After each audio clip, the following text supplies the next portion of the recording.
നിലമ്പൂരിൽ PV അൻവറിന് AAP പിന്തുണയില്ല. സ്വതന്ത്ര സ്ഥാനാർത്ഥിയായി മത്സരിക്കുന്നതിലാണ് തീരുമാനം. തൃണമൂൽ കോൺഗ്രസ് സ്ഥാനാർത്ഥിയായാണ് AAP പിന്തുണ നൽകാൻ തീരുമാനിച്ചിരുന്നത്.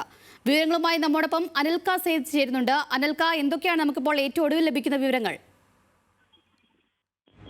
അഞ്ജലി, ഈ നിലമ്പൂർ ഉപതെരഞ്ഞെടുപ്പുമായി ബന്ധപ്പെട്ടാണ് ഇത്തരത്തിലൊരു സുപ്രധാനമായിട്ടുള്ള തീരുമാനം ആം ആദ്മി പാർട്ടിയുടെ ഭാഗത്തു നിന്നുണ്ടായിട്ടുള്ളത്. സ്വതന്ത്ര സ്ഥാനാർത്ഥിയെ മത്സരിക്കുന്ന PV അൻവറിന് ആം ആദ്മി പാർട്ടിയുടെ പിന്തുണയില്ല.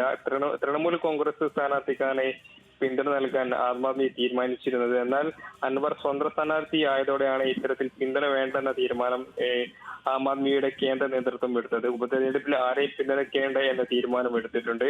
TMC സ്ഥാനാർത്ഥിയായി PV അൻവർ നൽകിയ നാമനിർദ്ദേശ പത്രിക ഭരണാധികാരി തള്ളുകയും ചെയ്തിരുന്നു. സ്വതന്ത്ര സ്ഥാനാർത്ഥിയായി നൽകിയ പത്രികയാണ് അംഗീകരിച്ചത്.